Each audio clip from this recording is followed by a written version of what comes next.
Kapatisi TV.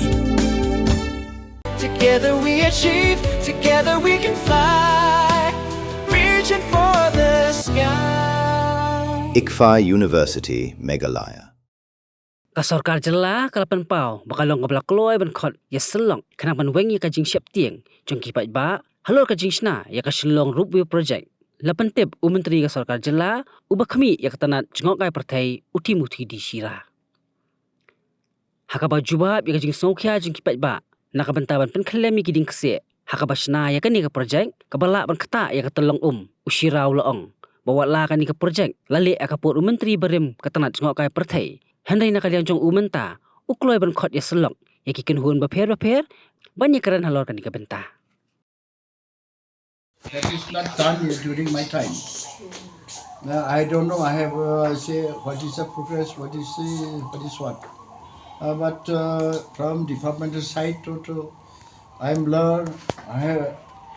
given the opportunity to learn that everything is done. Nicely. And all the necessary permissions have been obtained from the concerned parties. So now I say what more is left, I don't know. So will there be any more consultations when there are concerns about likely water scarcity? Actually, before the work was started, the previous tourism minister, he has consulted everything, I think, through department. And departmental officers did say whatever is necessary to do before starting the work. Say forest objection, that also they have obtained, and environment certificate also they have done it. So what more is left that I don't know, and how far it is correct to say that many more things are left. Discussion will take place if there is anything. I think it is necessary to dispel all this apprehension and sometimes a misunderstanding and this information gap also. That is to be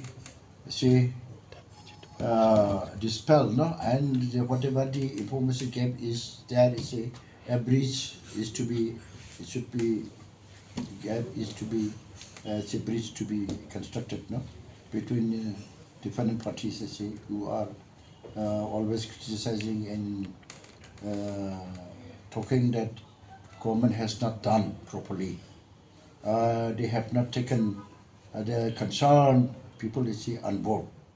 Kanong ba bernihan kadon ha uput usam ha pedeng ka Assam bat Meghalaya ka we ka them artli ki jala ha ka benta jong ka Assam don kumba ar phautli ki karkhana red category bat ka Central Pollution Control Board kalapin banaya kate ka than kum ka jaka ka belong critically pollutant hangta ka don ka air quality monitor ka balapin pau ka khubor bala pau perthai ha ka benta jong ka Meghalaya pan don tang santli ki karkhana red category ka jo ka le air ka baya benta lang hinrai ka jingmi jabo ka ya pher de na ka ta ka daw kini artli ki jala menta kis dang pen khre banthau ya ka joint action plan